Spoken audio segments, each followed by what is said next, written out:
I want to focus in this talk on one of the most extraordinary lives of an extraordinary time. Thomas Gage, a former Catholic priest who became a zealous ally of Oliver Cromwell, played a crucial role in the creation of what was to become Britain's Caribbean Empire. It did not appear so at the time, though, and he would never realise it, for his unlikely encounters with Lord Protector Cromwell led to his own death and would deal a lingering, mortal blow to the Protectorate itself when the project he had seeded, the Western design, Cromwell's attempt to take the Spanish Caribbean island of Hispaniola, ended in catastrophe, humiliation, and recrimination. Gage was born into a long-established recusant family in Surrey. Both his parents had been condemned to death and then reprieved for harbouring Catholic priests, while an uncle had been executed for his role in the Babington plot to assassinate Elizabeth I in 1586. Robert Southwell, the Jesuit martyr, was a cousin. Gage, like most bright, younger sons of English recusant families, entered the Catholic seminary at Saint-Omer in northern France at about the age of 12. His father intended him to enter the Society of Jesus, the Jesuits. But Gage moved on to the Hispanolated English College in Valladolid, where he opted for a friar's life in the Dominicans. His father disowned him in response. Englishmen, even those of the Roman faith, were banned from travelling in the imperial possessions of Habsburg Spain. But somehow, in 1627, the insatiably curious Gage, then at a convent in Jerez, and having taken the name Tomás de Santa Maria, boarded a ship in Cadiz bound for Mexico. There he was to begin the next stage of his journey, to Manila, capital of the Spanish Philippines. But instead, Gage, along with some fellow friars, stayed in Central America, heading south to Chiapas, and then on to Guatemala, his second patria, as he termed it, and its then capital city, Antigua, where he was to spend the next decade. A natural linguist, Gage spent lengthy periods of time among indigenous peoples, such as the Pokemon Maya, making notes along the way for what would become the first account by an Englishman of life in Spain's New World. By January 1637, Gage had begun a long and hazardous journey back to Europe and ultimately England. Robbed by Dutch pirates on the Mosquito Coast in what is now Belize, he crossed to the western Pacific side of the Central American Isthmus, from where he sailed to Panama, eventually reaching the major Spanish port of Portobello on the Caribbean coast. Here, he enrolled as chaplain to the captain of the ship that would return him to Spain.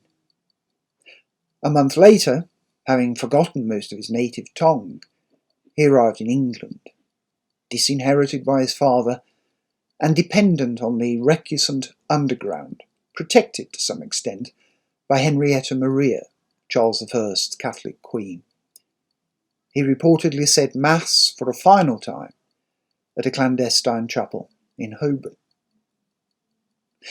After travelling to Rome and escaping the clutches of French privateers, he returned to England for a final time in 1640. It took him 2 years, unsurprisingly, to convince Anglican bishops of his conversion to the Church of England's Puritan wing, a move he announced publicly at St. Paul's on the 28th of August 1642 in a sermon later published as The Tyranny of Satan Discovered in the Tears of a Converted Sinner. A sympathetic parliament granted him a parish in Kent before he moved to a more substantial position at the Church of St. Leonard's in the Kentish port of Deal, where he married, one of the benefits of conversion, a woman called Ellen Yatt. They raised at least 3 daughters.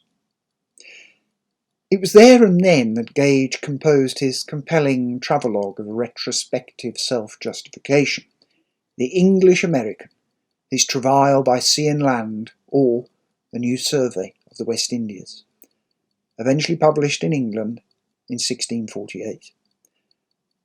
This was not only the first account of life in the Spanish New World by an Englishman, it was the first by a non-Habsburg subject.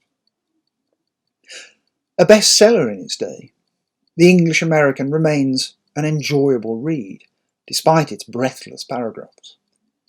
Food is an obsession with Gage, no doubt due to the long periods of privation he endured. One chapter is devoted entirely to chocolate, which fascinated him, though he observed that those that use this chocolate much grow fat and corpulent by it. Elsewhere in the book, he describes for the first time in English burritos and tamales, as well as other local delicacies such as beans and iguana, and he writes sympathetically of the Indians who prepared them. A pastoral priest, he was plainly committed to caring for his indigenous flock. The bitter divisions of Britain's civil wars revealed a less attractive side. Gage bore witness in court against 3 of his former colleagues. Father Thomas Holland, who he had known at Saint-Omer, was executed in 1642 largely on Gage's evidence. Father Arthur Bell, who was chaplain to one of his cousins, met a traitor's death a year later. And in 1651, Father Peter Wright, the chaplain of his elder brother, the royalist cavalry officer Henry, who strove to eliminate all memory of him, was also executed. Gage's brother had died in the arms of that very priest, having been wounded in battle in 1644. Gage even testified against his younger sibling, George, also a priest, who judged him a graceless brother, whose actions our whole family doth blush to behold. With the zealotry of the convert, Gage defended the Protectorate's religious settlement in his 1654 work, A Full Survey of Zion and Babylon. Around the same time, encouraged by the regicide Thomas Challoner, Gage submitted a proposal for an English expedition to the heart of the Spanish Caribbean, and, according to reports by the Venetian ambassador and Bishop Gilbert Burnet, held secret meetings with Oliver Cromwell, then established as Lord Protector. Gage argued that the strength of both the House of Habsburg and, by extension, the papacy, was wholly dependent on the resources of the New World. The Austrian pillar's strength being the American mines, Gage claimed, which being taken away with Austria, Rome's triple crown would soon fall and decay. The Spaniards cannot oppose much, Gage continued, being a lazy, sinful people, feeding like beasts upon their lusts and upon the fat of the land. Gage was playing to the stereotype of England's Catholic Antichrist, which reached back to the days of the Armada and the writings of Walter Raleigh. It is not by chance that Raleigh's History of the World, a blueprint for English Puritan Providentialism, may well have been the only secular book that Cromwell ever read. Cromwell must not miss such an opportunity to beat the Spanish in their new world, urged Gage. The Protector should recall the mistake of Henry VII, who had turned down the chance to fund Columbus. God, said Gage, would not make that prince such an instrument for the advancing glory as he hath made your Highness. Gage was handing down the gauntlet. Encouraged by Gage's words and observations, Cromwell's council met in April 1654 to discuss how England, with 160 sail of ships well appointed swimming at sea, might employ its substantial military resources to some advantageous design. These gatherings were memorable for the clashes between a confident, belligerent Cromwell and his more cautious colleague, John Lambert, the regime's second most powerful figure. 2 months later, Cromwell, having apparently won the debate, the council gave secret orders to the Admiralty to prepare 14 ships for the project that came to be known as the Western Design. By the beginning of July, 36 ships had been approved for the assault on the Spanish New World. They were to be joint commanders of the expedition. William Penn was to be general at sea, while General Richard Venables was to command the land army. They set sail from Spithead in the Swiftsure on Christmas Day 1654, along with 37 other ships, some support vessels, and around 2,500 men. They would follow the example of that other Elizabethan hero come pirate, Francis Drake, and attack the island of Hispaniola, which is now shared between the nations of Haiti and the Dominican Republic. The Western Design met with catastrophe when its forces landed at Hispaniola in challenging surf in April 1655. A regime that had never known defeat saw hubris turn to nemesis almost overnight. The force was ill prepared for tropical conditions, lacking adequate clothing, weapons, food and water. The indigenous peoples did not, as Gage predicted, turn on their Spanish masters. Rather, they fought hard for them, particularly the vaqueros or cauquelos, men and women of partly African descent, whose deployment of ferocial lances was highly skilled and lethal. Many such lances, it was reported, were sheathed in the enemy's bowels. Altogether, around 1,500 English troops died. Only a few fighting seamen came anywhere near Hispaniola's capital, San Domingo. It was a military disaster of the first order.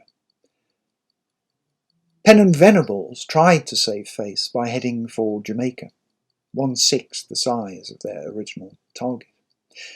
It was a poorly regarded afterthought, home to around 2,000 Spanish, Portuguese, African and indigenous people.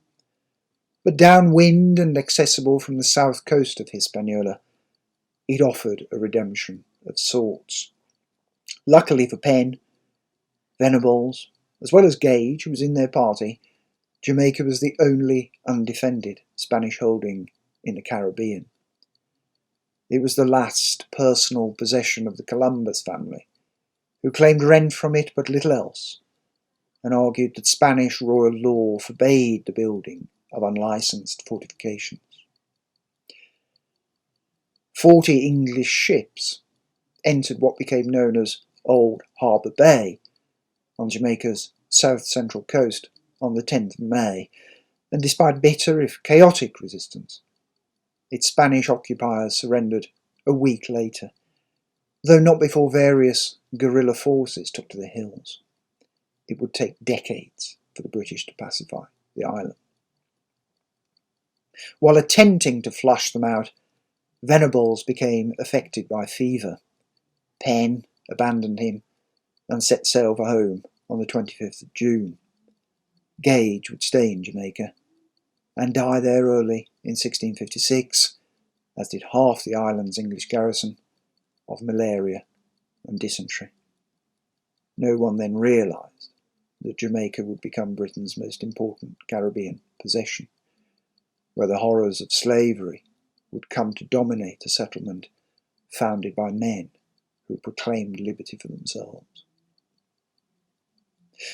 When, in October 1655, news had reached Cromwell of the failure of the Western Design, a project he owed to Thomas Gage, he turned penitent before his God. We have provoked the Lord, and it is good for us to know so, and to be abased for the shame. We should lay our mouths in the dust, he said. God was punishing England his chosen people, for their sinfulness, their hubris, a people, in Cromwell's memorably uncomfortable line, circumcised but raw. They were on their way to the Promised Land, but they were clearly not there yet. A moral reformation would be enforced and sinfulness punished by Cromwell's major generals, who divided England and Wales between them in order to enforce the crackdown. In doing so, the seeds of the regime's downfall were sown. Thomas Gage was a man of unintended consequences.